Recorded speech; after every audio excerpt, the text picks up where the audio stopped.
दुनिया एक कहानी की तरह है जो रहस्य के धागों से बुनी गई है। पुराने जंगलों के शांत कोनों में और खाली पड़ी इमारतों के हॉल में हवा में कहानियां फुसफुसाती हैं। ये वो किस्से हैं जो हमें अपनी तरफ खींचते हैं, हमारे अंदर की जिज्ञासा को जगाते हैं। हम छिपे हुए रहस्यों को उजागर करना चाहते हैं, अज्ञात का सामना करना चाहते हैं और अप्रत्याशित के रोमांच को अपनाना चाहते हैं। कुछ लोगों के लिए असाधारण की यह खोज एक ऐसी प्यास बन जाती है जिसे बुझाया नहीं जा सकता। वे साहसी होते हैं, सच्चाई के तलाशने वाले होते हैं, जो वहां जाने की हिम्मत करते हैं जहां दूसरे जाने से डरते हैं। वे हमें याद दिलाते हैं कि जानकारी से भरी इस दुनिया में भी अभी भी ऐसे रहस्य हैं जिन्हें उजागर किया जाना बाकी है। रहस्य जो हमें अंधेरे में कदम रखने और अज्ञात का सामना करने के लिए कहते हैं।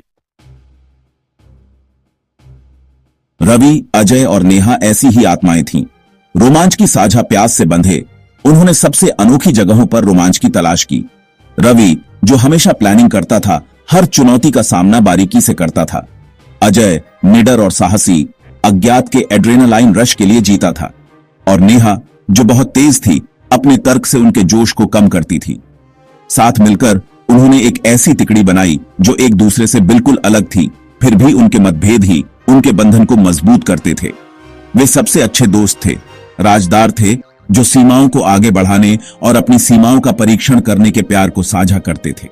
उनके कारनामों ने उन्हें देश के दूर दराज के कोनों तक पहुंचाया था, खतरनाक पहाड़ों पर चढ़ाई की और घने जंगलों को पार किया।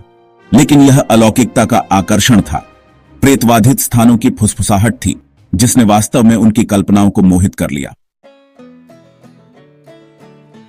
एक शाम जब दोस्त एक जलती हुई अलाव के चारों ओर बैठे थे तो एक स्थानीय कहानीकार ने एक डरावनी कहानी सुनाई। यह कहानी उन कहानियों में से एक थी जो पीढ़ियों से चली आ रही थी, हर बार सुनने वाले के दिल में एक नया डर पैदा करती थी। यह ब्लैकवुड मैनर की कहानी थी जो नीलगिरी पहाड़ियों में स्थित एक विशाल हवेली थी। हवेली की दीवारें समय की मार झेल चुकी थीं और उसकी खिड़कियों से झांकता अंधेरा किसी अनजाने रहस्य की ओर इशारा करता था। एक समय भव्यता और वैभव का स्थान, हवेली अब एक भयानक सन्नाटे में डूबी हुई थी, जैसे कि वह अपने अतीत के दुखद घटनाओं को याद कर रही हो। हवेली के चारों ओर उगाई झाड़ियां और टूटे हुए खिड़कियां उसकी दुर्दशा की गवाही दे रही थीं। कई दुखद घटनाओं के बाद इसे छोड़ दिया गया था और सड़ने के लिए छोड़ दिया गया था। स्थानीय लोग कहते हैं कि हवेली में रहने वाले लोग एक एक करके रहस्यमय परिस्थितियों में मारे गए थे और तब से यह जगह वीरान हो गई।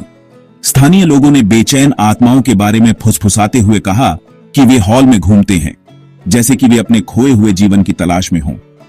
हवेली के हॉलवे में चलती परछाइयां और अजीब आवाजें सुनाई देती थीं, जो किसी भी बहादुर व्यक्ति को भी डरा सकती थीं।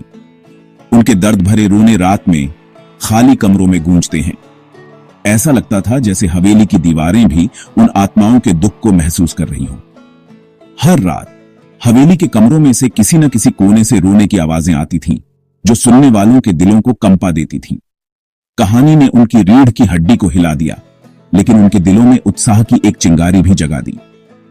वे सभी इस रहस्य को सुलझाने के लिए उत्सुक थे और यह जानने के लिए कि क्या वास्तव में हवेली में आत्माएं भटकती हैं। एक भूतिया हवेली, अंधेरे और रहस्य में डूबी हुई। यह विचार ही उनके दिलों में डर और रोमांच दोनों को एक साथ जगा रहा था। चांदनी रात में हवेली और भी डरावनी लगती थी, जैसे कि वह अपने रहस्यों को और भी गहरा कर रही हो।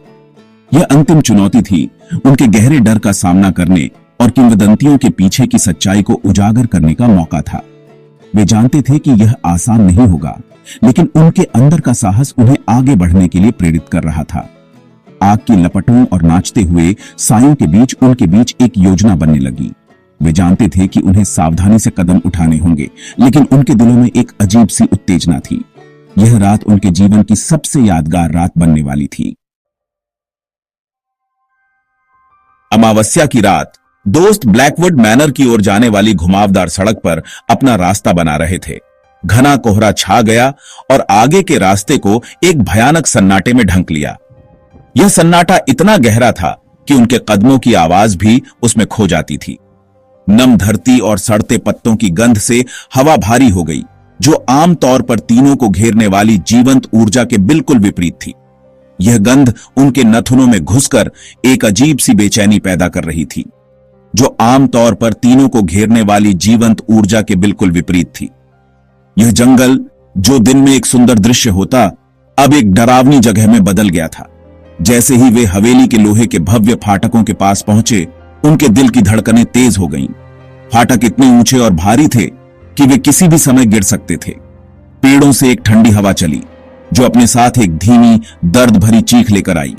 यह चीख इतनी भयानक थी कि उनके रोंगटे खड़े हो गए। अपने साथ एक धीमी, दर्द भरी चीख लेकर आई, जिससे उनकी रीढ़ की हड्डी में ठंडक पैदा हो गई। यह चीख मानो किसी अदृश्य आत्मा की पुकार हो, जिससे उनकी रीढ़ की हड्डी में ठंडक पैदा हो गई। मैदान पर कदम रखते ही उनका स्वागत एकदम घुटने वाले सन्नाटे ने किया, जो बजरी वाले रास्ते पर उनके अपने कदमों की आवाज से ही टूट रहा था।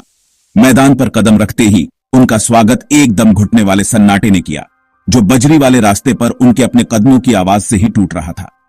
हवेली उनके सामने थी। उसका एक समय का भव्य अग्रभाग अब ढह रहा था और आईवी से ऊंचा हो गया था, जो बजरी वाले रास्ते पर उनके अपने कदमों की आवाज से ही टूट रहा था। हवेली उनके सामने थी। उसका एक समय का भव्य अग्रभाग अब ढह रहा था और आईवी से ऊंचा हो गया था।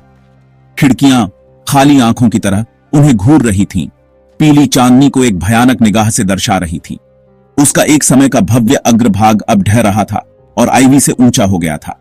खिड़कियां खाली आंखों की तरह उन्हें घूर रही थीं, पीली चांदनी को एक भयानक निगाह से दर्शा रही थी।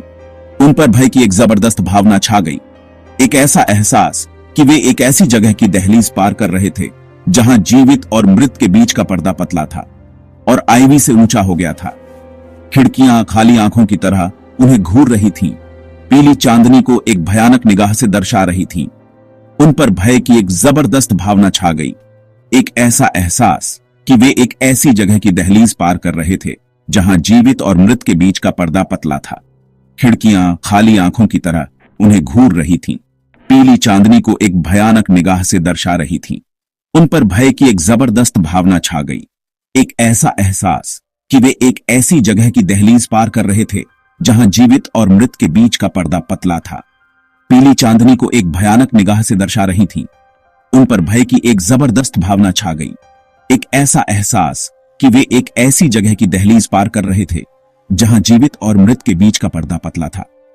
उन पर भय की एक जबरदस्त भावना छा गई, एक ऐसा एहसास कि वे एक ऐसी जगह की दहलीज पार कर रहे थे जहां जीवित और मृत के बीच का पर्दा पतला था। यह एहसास उनके दिलों में एक अजीब सी घबराहट पैदा कर रहा था, एक ऐसा एहसास कि वे एक ऐसी जगह की दहलीज पार कर रहे थे जहां जीवित और मृत के बीच का पर्दा पतला था। यह एहसास उनके दिलों में एक अजीब सी घबराहट पैदा कर रहा था। वे जानते थे कि आगे का रास्ता आसान नहीं होगा, जहां जीवित और मृत के बीच का पर्दा पतला था। यह एहसास उनके दिलों में एक अजीब सी घबराहट पैदा कर रहा था। वे जानते थे कि आगे का रास्ता आसान नहीं होगा, लेकिन फिर भी वे आगे बढ़ते रहे, क्योंकि उनके पास कोई और विकल्प नहीं था। भारी ओक का दरवाजा ऐसे चरमरा गया जैसे वह सदियों से बंद था और अब किसी अज्ञात शक्ति ने उसे खोलने का प्रयास किया हो। दरवाजे की आवाज ने हवेली के भीतर की गूंजती खामोशी को तोड़ दिया, मानो यह एक सोते हुए जानवर के पेट में आमंत्रित कर रहा हो। जैसे ही वे अंदर दाखिल हुए, हवेली की अंधेरी और छायादार गलियारों ने उन्हें घेर लिया। यह जगह एक भूल भुलैया की तरह थी, जहां हर मोड़ पर एक नया रहस्य छिपा हुआ था। अंदर हवेली छायादार गलियारों और धूल भरे कमरों का चक्रव्यूह थी, जो समय के साथ जम गई थी। हर कोने में धूल की मोटी परतें जमी हुई थीं, जो इस बात का संकेत देती थीं कि यहां बहुत समय से कोई नहीं आया था।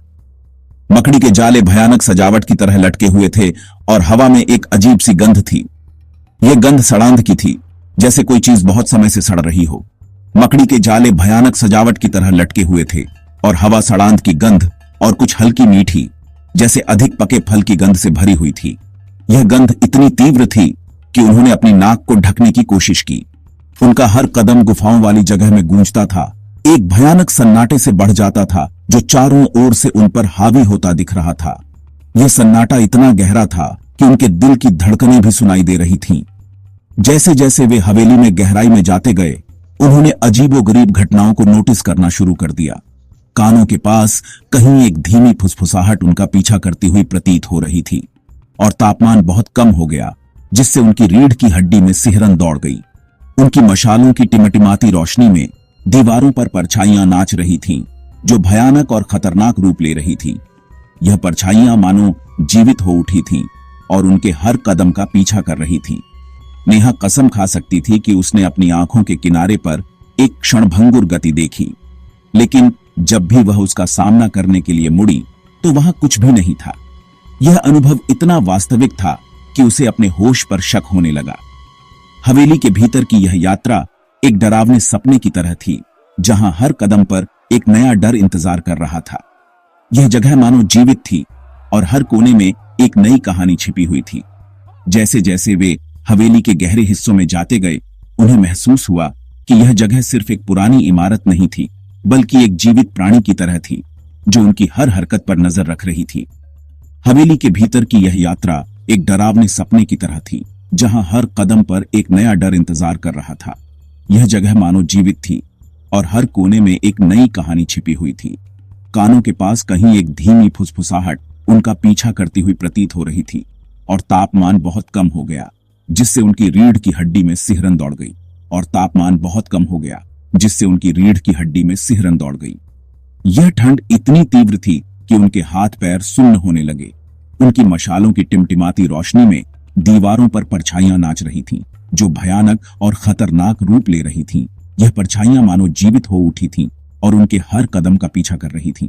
उनकी मशालों की टिमटिमाती रोशनी में दीवारों पर परछाइयां नाच रही थीं, जो भयानक और खतरनाक रूप ले रही थीं। यह परछाइयां मानो जीवित हो उठी थीं और उनके हर कदम का पीछा कर रही थीं। दीवारों पर परछाइयां नाच रही थीं, जो भयानक और खतरनाक रूप ले रही थीं। यह परछाइयां मानो जीवित हो उठी थीं और उनके हर कदम का पीछा कर रही थीं। नेहा कसम खा सकती थी कि उसने अपनी आंखों के किनारे पर एक क्षणभंगुर गति देखी, लेकिन जब भी वह उसका सामना करने के लिए मुड़ी तो वहां कुछ भी नहीं था। यह अनुभव इतना वास्तविक था कि उसे अपने होश पर शक होने लगा। नेहा कसम खा सकती थी कि उसने अपनी आंखों के किनारे पर एक क्षणभंगुर गति देखी, लेकिन जब भी वह उसका सामना करने के लिए मुड़ी तो वहां कुछ भी नहीं था। यह अनुभव इतना वास्तविक था कि उसे अपने होश पर शक होने लगा, लेकिन जब भी